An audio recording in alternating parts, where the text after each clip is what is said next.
저는 50대 초반의 여자입니다. 저와 남편은 같은 고등학교를 다니는 친구 사이였어요. 고등학교 1학년 때 같은 반이 되면서 친하게 지냈고 특별활동을 같이 하면서 대회도 함께 다니다 보니 나중엔 부모님들도 서로 알고 지낼 정도로 친해졌어요. 남편의 아버지는 초등학교 때 돌아가셔서 어머님만 있는 상황이었죠. 고3 때 저는 원하는 미대를 들어갈 수 있었지만 남편은 본인이 지망하는 대학에 떨어지고 재수를 선택하게 되었습니다. 안 그래도 공부를 잘하는 남편인데 재수를 하면서 성적이 더 많이 올라서 인서울 의대에 들어갈 수 있었죠. 제가 대학을 졸업하고 학원에서 아이들을 가르치고 있을 때 그때 저희 남편이 처음으로 제게 사귀자는 말을 하더라고요. 그전까지는 정말 친한 친구처럼 지내고 있었는데 정식으로 만나보자는 말에 저는 좀 놀랐어요. 남편과는 항상 장난도 심하게 치고 거의 동성 친구들처럼 허물없이 지내는 사이였거든요. 하지만 남편은 너무 진지했고 저도 남편을 싫어하기보다 오히려 좋아하는 마음이 컸기 때문에 본격적으로 사귀게 되었습니다. 부모님은 제가 남편과 사귄다고 말을 하니 정말 좋아하셨어요. 작은 회사를 운영하시던 우리 아빠는 사귄다는 말을 하자마자 두 사람 결혼하면 당신이 병원 차려줘야겠다는 말을 농담처럼 하시기도 했습니다. 다행히 시댁 쪽에서도 우리가 사귄다는 말을 했을 때 좋아해 주셨고 저를 많이 예뻐해 주셨어요. 사실 옛날부터 시어머니가 저를 볼 때마다 너가 우리 집안 며느리 했으면 좋겠다는 말을 농담 반 진담 반으로 하셨습니다. 어른들에게 그런 말을 들어와서 그런지는 몰라도 연애를 시작하자마자 당연히 결혼까지 생각하게 된 거죠. 아버님, 어머님, 제가 윤서 반드시 행복하게 해주겠습니다. 그래, 우리는 너희들 둘만 행복하면 돼. 우리 사위 나중에 병원 개업은 걱정하지 마. 내가 최선을 다해서 도와줄 테니까. 아빠는 바로 결혼 승낙을 해주셨고 상견례 자리에서 저런 말씀까지 하실 정도로 우리의 결혼을 너무나도 기뻐하셨습니다. 시어머니도 제 손을 잡고 너희들 둘이 행복하게 잘 살고 자기 아들 옆에서 내조 잘하라고 말씀을 하셨죠. 그렇게 상견례를 마치고 집으로 돌아왔는데 엄마의 표정이 별로 좋진 않았어요. 제가 왜 그러냐고 딸 시집 가서 서운한 거냐 물어봤더니 다른 건 전부 괜찮은데 시어머니가 아까 한 말이 마음에 걸린다고 하셨습니다. 아니, 그래도 그런 자리에서 너희들 둘만 잘 살라고 말하면 되는데 꼭 자기 아들 내조하라는 말을 했어야 했니? 난 좀 기분 나쁘더라. 엄마가 그런 걱정을 하셨지만 저나 아빠나 너무 심각하게 생각하지 말자고 안심시키고 별일이 아닌 것 같아서 그냥 넘어갔어요. 그렇게 저희는 결혼을 했고 얼마 후 남편은 친정아빠의 도움으로 좋은 위치에 개인 병원을 개원하게 되었습니다. 축하해. 앞으로 자네가 열심히 해서 환자가 많아지는 일만 남았네. 감사합니다. 이게 전부 장인어른 덕분입니다. 앞으로 더 열심히 하겠습니다. 시어머니도 남편을 병원 개원하는 날 오시더니 이젠 아들이라고 함부로 못 부르겠다며 원장님이라고 부른다면서 하루 종일 입이 귀에 걸려 있으셨죠. 저희는 고부간의 갈등도 별로 없었고 양쪽 집안 사이에 문제도 없이 잘 살았습니다. 종종 시댁과 친정이 만나서 저녁을 같이 먹거나 하는 일도 있었는데 그럴 때마다 저희 엄마는 시어머니를 불편해하셨어요. 시어머니가 명품과 사치를 좋아하시는 편인데 친정엄마는 그런 걸 별로 안 좋아하시거든요. 그렇다고 해서 그것 때문에 갈등이 생기거나 할 정도는 아니었습니다. 친정엄마도 시어머니가 명품이나 해외여행, 골프 이야기를 할 때면 별로 관심이 없어도 앞에서는 웃으면서 이야기를 잘 받아주시는 편이었어요.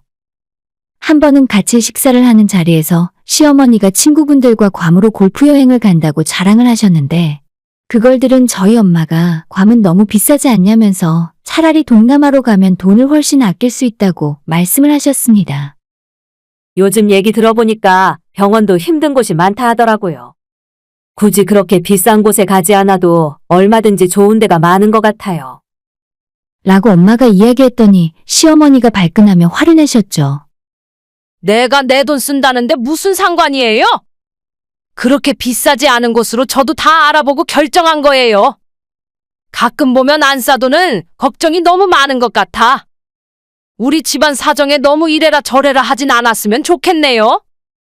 그렇게 들렸으면 미안해요. 저는 그냥 좋은 뜻으로 한 이야기였는데. 너무 마음 쓰지 마세요. 제가 실언을 했나 보네요. 분위기가 이상해지자 엄마가 급하게 사과를 하며 마무리되긴 했었는데 그 이후로 양쪽 집안 부모님들끼리 만나는 일은 거의 없어졌습니다. 시어머니는 어떤지 모르겠는데 우리 엄마가 너무 자기랑 성격이 안 맞는다며 가깝게 지내다가 싸울 것 같다면서 자리를 피하셨어요. 그런데 엄마의 걱정대로 남편 병원의 손님은 점점 떨어져갔고 적자만 간신히 면할 정도로 버티면서 운영을 하던 중에 사고가 하나 터지게 되었죠. 남편 병원에서 수술을 했던 손님이 부작용을 호소하면서 의료사고로 소송을 걸고 방송사에 연락을 하겠다며 거액의 합의금을 요구했습니다. 그 일로 남편이랑 저도 골치가 아팠는데 일단 합의는 해야 할 것 같아서 저희가 살던 집을 담보로 대출을 받아야 하나 고민을 하던 중이었어요. 그때 시어머니가 제게 전화를 하시더니 저희 부모님한테 말씀을 드리고 돈을 좀 마련해 볼 수 없겠냐 하시더라고요. 일단 그건 나중에 생각하고 저희가 돈을 마련해 보려고요. 안 그래도 이 사람 병원 차릴 때 돈을 거의 다 대주셨는데 이런 말씀까지 드리기가 너무 죄송해서요. 그러자 시어머니는 답답하다는 듯 목소리를 높였습니다. 아니, 자식이 힘들 때 부모한테 이야기하는 게 뭐가 문제야? 대체 뭐가 죄송스러워? 너네 집은 꼭 남남처럼 이야기하는 것 같아. 가족끼리 그렇게 계산기 두드리고 네 돈 내 돈 하면 안 되는 법이야. 됐다 됐어. 그냥 못 들은 걸로 해라. 라고 말을 하더니 전화를 끊어버렸습니다. 솔직히 그때 부모님한테 말씀을 드리면 바로 도와주셨을 게 분명하지만 저는 일단 우리 힘으로 해결할 수 있는 데까지 해결하는 것이 맞다 생각했어요. 집을 담보로 은행에서 대출을 받았고 그 사람과 합의를 시도했지만 원래 요구하던 금액을 만들어서 가져갔더니 갑자기 그 2배를 내놓으라 하더군요. 저희도 그렇게까지 할 일은 아닌 것 같아서 더는 무리라고 이야기했는데 그때부터 인터넷에 저희 남편 병원에 대한 욕설과 비방이 올라오기 시작했고 리뷰나 맘카페에도 안 좋은 글이 너무 많이 올라왔어요. 결국 병원의 환자가 자꾸 줄어들고 눈에 띌 정도로 매출이 떨어지자 저는 어쩔 수 없이 아빠한테 말씀을 드릴 수밖에 없었습니다. 남편이랑 같이 친정에 찾아가서 상황을 설명드리고 염치 없지만 한 번 더 도움을 달라 말씀드렸고 결국 친정 도움으로 남편은 원만하게 수습을 할 수 있었죠. 병원 평판이 너무 떨어진 상황이라 도저히 그대로 영업을 할 수가 없어서 폐업을 하고 옆 동네로 넘어가 다른 간판을 달고 다시 개원을 했습니다. 물론 그때 들어간 돈 역시 전부 친정에서 보태주셨어요. 처음 개원할 때는 워낙 좋은 자리에 인테리어까지 럭셔리하게 들어가서 5억이 넘게 들었고 두 번째는 규모를 작게 해서 3억 정도의 친정돈이 들어갔습니다. 다행히 남편의 병원은 다시 손님들로 문전성시를 이루었어요. 그로부터 2년 후에 제가 아빠 차를 타고 친정부모님과 외출을 하고 돌아오던 중이었어요. 부모님은 워낙 운전을 천천히 하시는 분들이고 바깥 차선에서 서행을 하고 있었는데 졸음운전을 하는 덤프트럭이 뒤를 받으며 사고가 났고 그 과정에서 차가 옆으로 돌고 다시 덤프트럭이 부모님 차 앞을 한 번 더 들이박으면서 운전석과 조수석에 타고 있던 부모님이 그 자리에서 돌아가시고 말았어요. 저는 뒷자리에 타고 있었기 때문에 병원으로 옮겨져 목숨은 건질 수 있었지만 사고 당시에는 첫 번째 충격과 동시에 기절을 해버려서 아무것도 기억이 나질 않습니다. 병원에서 목숨은 건졌지만 다리에 심한 골절상과 허리 골반 등등 멀쩡한 곳이 하나도 없었죠. 부모님 장례식도 제대로 봐드리지 못하고 누워서 치료를 받았고 그저 황망한 현실에 엉엉 울기만 했습니다. 졸지에 부모님을 잃은 저는 병원에서 오랜 시간 재활치료를 하고 퇴원해서 집으로 돌아왔지만 여전히 고통스러운 날들을 보냈어요.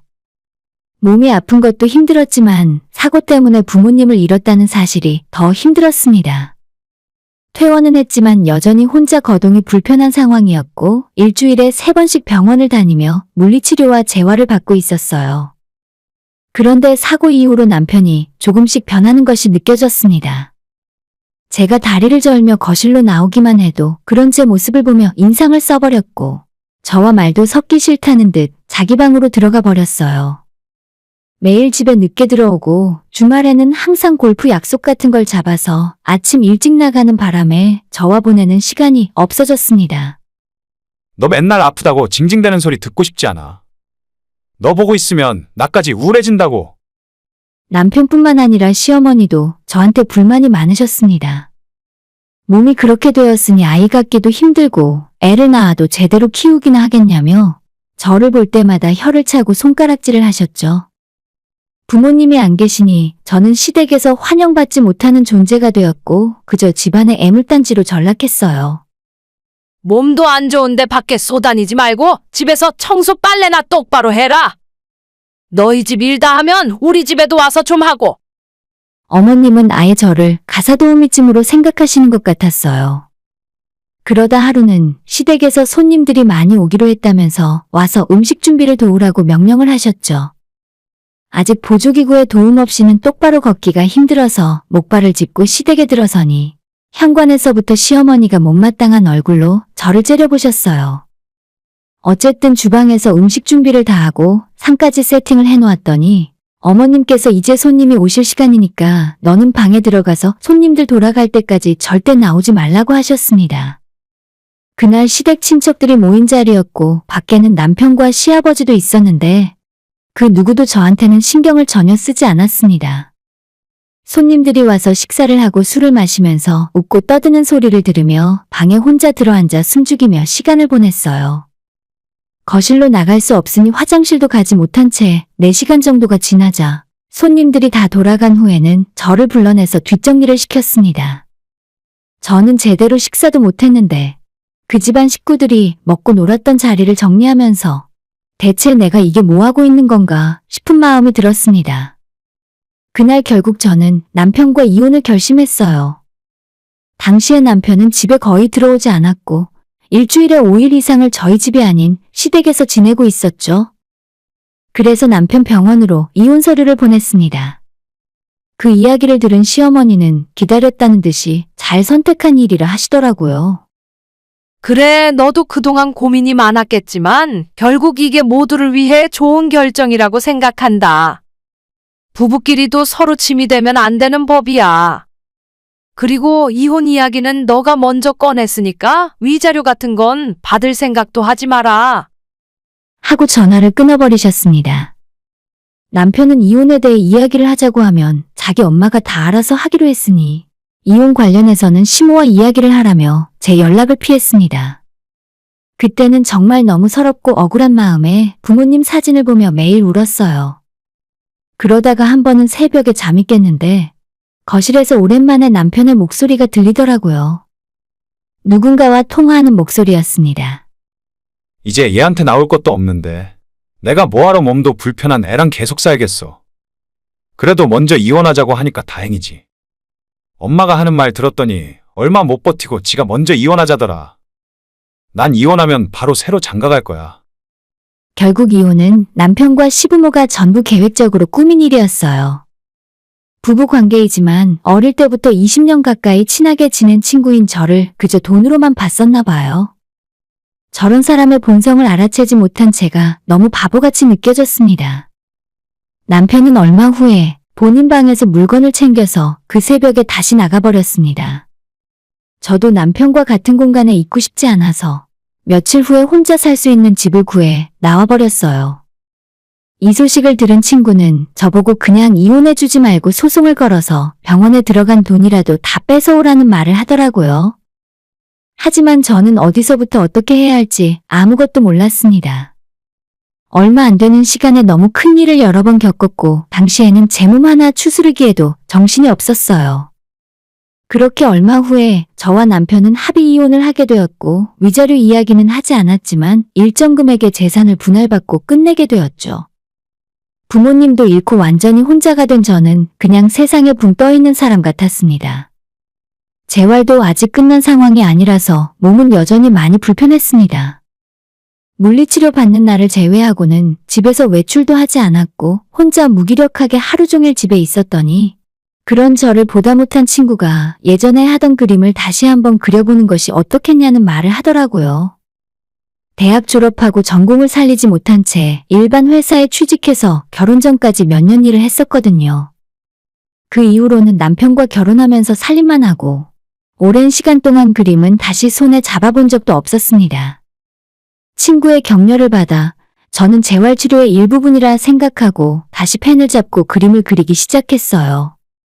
예전처럼 서양화를 그린다거나 이젤과 물감을 다 갖춰놓을 상황은 아니라서 컴퓨터를 이용해 그림을 그렸습니다. 처음엔 프로그램 쓰는 것이 익숙하지 않아 적응하는데 오랜 시간이 걸렸지만 학원까지 다녀가며 배웠고 그림 자체도 예전보다 많이 가벼워져서 이제는 만화처럼 그림을 그리는 것이 즐거웠어요. 저는 블로그와 인스타그램에 매일 제 만화를 그려서 올리기 시작했고 처음엔 보는 사람이 그리 많지 않았지만 이제는 꽤 많은 분들이 오셔서 재미있다고 좋은 반응을 보여주세요. 인기가 나름 많아지니 단행본 출간 제의도 받아서 벌써 책을 3권이나 냈고 가끔 광고나 행사에 참여도 해서 수익을 꽤나 올리고 있습니다. 사실 남편과 이혼은 했지만 당장 먹고 사는 데는 큰 문제가 없었어요. 부모님이 돌아가시면서 제게 남겨진 재산도 있었고 아빠가 운영하던 회사의 지분 역시 제가 상속받아서 가지고 있었거든요. 물론 저는 회사 경영에 대해서는 아무것도 몰랐기 때문에 예전부터 오랫동안 회사에서 일을 하셨던 분들에게 모든 걸 맡겨두었고 그분들이 열심히 회사를 운영해 주시는 덕분에 매년 저 혼자서는 다 쓸 수도 없을 만큼의 배당을 받아오고 있어요. 남편이나 시부모는 저희 부모님이 돌아가시고 제 집안이 폭삭 망했다고 생각을 하셨을 텐데 사실 생활하는 것 자체에는 아무런 문제가 없었습니다. 특히 회사보다 제가 하는 만화 그리는 일이 더 잘 되고 있었고 작년부터 정식으로 연재 제의를 받아 올해 초부터 포털 사이트에 주 2회 연재도 시작했어요.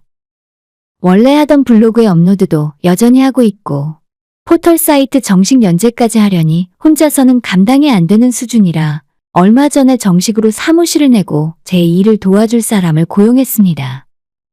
제가 만화를 그리기 시작한 뒤로 제 본명과 신분에 대해 친한 주변 몇 명을 제외하고는 노출을 한 적이 없었는데 남편이 누구한테 주워들었는지 얼마 전에 우리 사무실까지 저를 찾아온 적이 있어요. 여긴 왜 찾아왔어? 무슨 염치로 너가 내 앞에 나타나? 우리 잠깐 이야기 좀 하자. 저를 붙잡는 남편을 억지로 내쫓으려고 했더니 남편이 문틈에 발을 집어넣고 1분이면 된다면서 막무가내로 이야기를 하자고 졸랐습니다. 난 너랑 할 말 없다는데 왜 이래? 우리가 이제 오순도순 이야기꽃 피울 사이는 아니잖아. 사실 이번에 우리 병원을 확장해보려고. 돌아가신 장인어른이 해주신 것이 너무 작긴 하잖아. 너가 투자 좀 해. 그래도 장인어른의 마지막 선물 같은 곳인데 너가 투자하면 보람도 있고 좋잖아. 너 진짜 인간 말종 쓰레기구나. 나한테 어떻게 돈 달라는 소리가 나와? 다시는 너 같은 사기꾼한테 안 속아. 저는 문을 열고 들어오려는 남편을 억지로 밀어내려고 했지만 힘으로는 남자를 이길 수가 없었습니다. 들고 있던 가방으로 머리를 내려치고 제 뒤에 있는 직원들에게 당장 경찰에 신고 좀 해달라고 소란을 피우고 있을 때 그 소리를 듣고 옆 사무실에 있는 사람들이 뛰어나와서 남편을 붙들었습니다. 아마 도둑이나 여자들만 있는 사무실에 침입하려는 괴한으로 생각했던 것 같아요. 경찰까지 오는 일은 없었지만 남편을 그렇게 쫓아냈고 며칠 후에는 시어머니까지 저희 사무실 앞으로 찾아오셨습니다. 너 진짜 1억이냐? 내 아들 범죄자 취급하니까 속이 시원해? 병원 이야기 좀 하자고 한 것뿐인데 도대체 왜 그러는 거야? 됐다 됐어. 여기가 너 사무실이니? 일단 들어가자. 자기가 아직 제 시어머니인 줄 알고 뻔뻔하게 행동하는 모습이 구역질이 날 것 같았습니다. 여길 왜 들어오냐고 당장 돌아가시라고 했는데 그냥 병원 때문에 의논할 것이 있다면서 자기랑 이야기 좀 하자더군요. 저는 할 말 없어요. 경찰 부르기 전에 빨리 돌아가세요. 저보고 당신 아들한테 짐대지 말라면서 이제와 무슨 할 말이 있어요. 우리 아들 병원 좀 도와줘. 너 아직 돈 많다며? 지금 하는 일도 잘 되고 이렇게 번듯한 사무실까지 있는데 그 정도 보태줄 수도 있잖아. 저번에 남편이 왔다 간 뒤로 사무실 직원들도 제 이혼 과정에 대해 알게 되었고 그 사실을 알고 있는 직원들이 달려와서 시어머니를 쫓아냈습니다. 듣자 하니까 진짜 너무하시네. 이혼하고 이제 남남인데 이렇게까지 하시는 건 아니죠. 시어머니는 화를 내면서 네가 뭔데 남의 집안일에 끼냐고 소리를 질렀고 자기가 누군지 아냐며 아들이 병원 원장이라고 악을 썼습니다. 그 모습이 어찌나 천하고 안 되어 보이던지 왜 예전엔 저런 인간이 무서워서 아무 말도 못하고 살았나 싶더라고요. 더 긴 말 할 것도 없고 한 푼도 제 주머니에서 나올 돈 없으니 나가라고 직원들과 힘을 합쳐 쫓아내버렸습니다. 억지로 밀려나가면서도 저한테 자기 아들 한 번만 도와달라고 하더라고요. 대체 뭐 어떻게 된 일이길래 나한테까지 와서 돈을 달라고 하는 건지 궁금해졌고 같은 고등학교 나온 친구들을 통해 물어봤더니 새로 옮긴 병원에서 또다시 전과 비슷한 의료사고가 터졌대요. 그 동네 맘카페부터 전 남편 병원에 대한 안 좋은 글이 넘쳐나고 있다고 합니다. 아마 그래서 또다시 병원을 접고 다른 지역으로 도망을 갈 생각인 것 같아요. 실력이 없으면 괜히 사고치지 말고 남 밑에서 조용히 일을 하던가. 욕심은 많아서 자기 병원 차리고는 싶고 그러니 맨날 사고를 치는 게 아닌가 싶어요. 저랑 이혼하고 젊고 예쁜 여자 만나서 재혼한다더니 그것도 못한 것 같더라고요. 남편이 한 번 더 찾아왔다가 그땐 진짜 경찰까지 불러서 쫓아버렸고 다시는 그 집안 식구들 소식을 듣고 있지 않아요. 제 친구들도 굳이 제 앞에서 그 인간에 대해 말하는 사람이 없고 얼마 전에 인터넷으로 검색을 해보니 남편 병원은 또 폐업을 했더라고요. 이제는 더 이상 그 인간들과 엮이지 않은 채 제 일만 하며 편하게 살고 있어요. 별로 많지도 않은 나이에 돈 때문에 사람들과 좋지 않은 일을 겪고 났더니 이젠 진짜 돈에 대해서 많은 생각을 하게 됐습니다. 그동안 나이만 먹었지 부모님 그늘 밑에서 편하게 살았구나 하는 생각도 들고요. 앞으로는 진짜 정신을 바짝 차리고 살아보려고요. 부모님이 보고 있다는 생각을 항상 하면서 부끄러운 자식이 되진 않아야겠습니다. 오늘의 사연은 여기까지입니다. 구독과 좋아요, 알람 설정 부탁드려요. 다들 행복하시고 좋은 하루 되세요.